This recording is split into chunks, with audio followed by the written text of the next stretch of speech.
How about them Jays? It's been 8 games as of the time of recording this video. That's 8 games that they've won in a row. Catching the Blue Jays game is just one of the things that you could do if you're doing a Great Lakes cruise. Most of the cruises run starting in late spring and go into the fall. Perfect for Blue Jays season. That's just one of the activities you could do if you cruise into Toronto. Now, another thing you could do on the Great Lakes cruise is cruise into Port Colborne, and Port Colborne, Ontario is where you're gonna go if you want to go see Niagara Falls or head to Niagara on the Lake. Both world-class places that you need to check out at least once in your life, if not many. If you're looking for some cool things to do, well, you want to go see Niagara Falls, maybe check out the Maid of the Mist. But there's a lot of activities also free for anybody who's visiting the Niagara region. So you can check out the botanical gardens and just go for a nice drive down the Niagara Parkway. If you're looking for something else and you've got some time, so you could either do this out of Port Colborne, but it'd probably be easier if you do it at the end of your cruise. A lot of the Great Lakes cruises will start and end in Toronto, so you can maybe do this at the end of your voyage or the beginning of your voyage. And one of those things is maybe spend a few hours in a supercar. Yes, you can go on a journey, like a 3-hour, 6-hour journey, and you could do this in the Hamilton area. The 2 companies that do this is GTA Exotics and the Ultimate Exotics.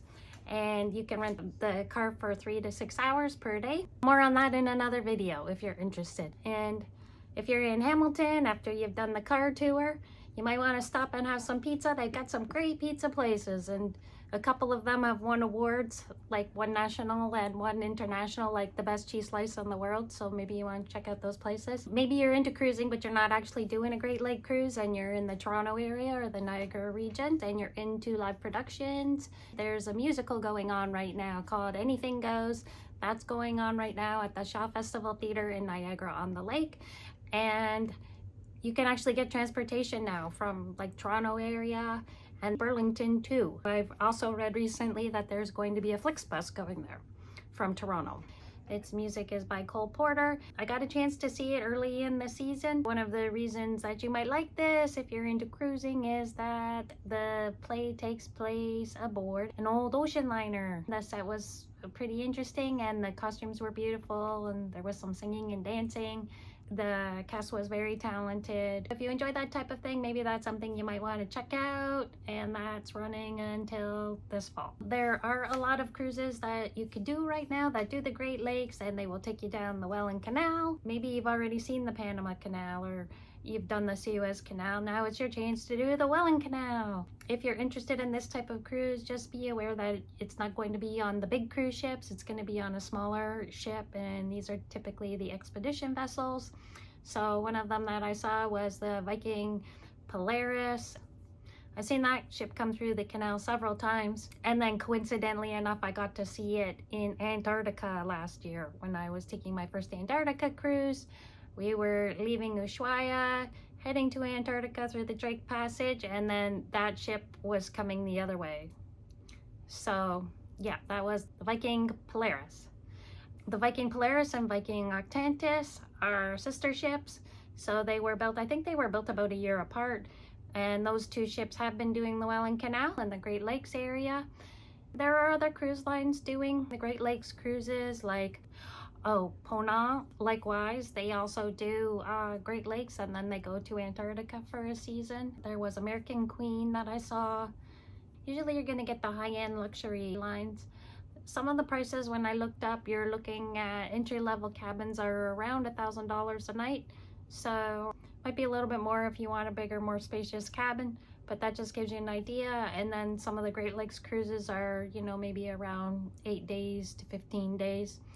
There'll be different stops. Usually it'll start or end in Toronto, Canada, and then it may start or end somewhere, you know, in Michigan. Let me know if you've already done this or if this sounds fun and it's something that you'd like to do. One of the things that you need to know if you're cruising into Canada and you got a bit of a sweet tooth and you like chocolate bars, there's some information you need to know if you're American.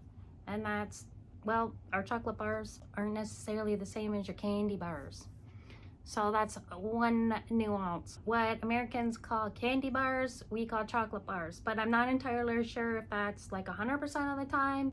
I got 2 chocolate bars here we're gonna talk about today, okay? So I did start eating this one, but I kept a little bit. It's called the Milky Way. So we don't have Milky Ways in Canada that I know about, but I've seen them in the US. So in Canada we have the Mars bar. So if you're used to Milky Way in the US, in Canada it's going to be the Mars bar. I tried the American Snickers bar. It tasted to me like the same thing as a Canadian Snickers bar, but these ones were different. Kit Kat, Canadian Kit Kat, American Kit Kat. So you could see already the packaging's different, right? Font, right? I just thought maybe the packaging would be different, but then when I tried the US Kit Kat, I was like, this tasted funny. And I had another one, I gave it to my mom and I asked her too, and she said, yeah, it tasted funny. Okay, you get a little bit more in the Canadian one. This says 45 grams, this is 42 grams. 1.5 ounces or 42 grams, this just says 45 grams. Okay, let's do calories. The US one, this one, 210 calories. Oops, that's upside down. This one, 210 calories. This one, 230 calories. But that stands to reason because this is an extra 3 grams. Okay, let's look at nutritional value. Canadian, 12 grams of fat. US, 11 grams of fat. Well, now this gets interesting. Fiber, there's more fiber in the Canadian one. 4% of your daily intake, whereas in the US it's less than 1%. All right, but what I found, aside from the taste, they taste different. Different manufacturers. In Canada, it's Nestle. In the US, it's Hershey. So that explains it's a different formula. This one says cocoa first, 100% sustainably sourced cocoa. This one, I don't know, it doesn't say. Great news, this has 6% of your recommended iron intake for the day. Canadian version, 8%. And coming in at a tie, both 4% calcium for the day. Okay, now let's open them up and see what they look like. Give me a break, give me a break. This is the Canadian Kit Kat. It's a little bit melted on top because it's July. Let's see what the American one looks like. Oh, it broke. I think it looks the same. Let's compare. Oh, they do look different. Here's the Canadian Kit Kat, here's the US. Very similar in color and design, but if you look closely, the font's different, and then also the Canadian one has kind of like a little border around the word. All right, so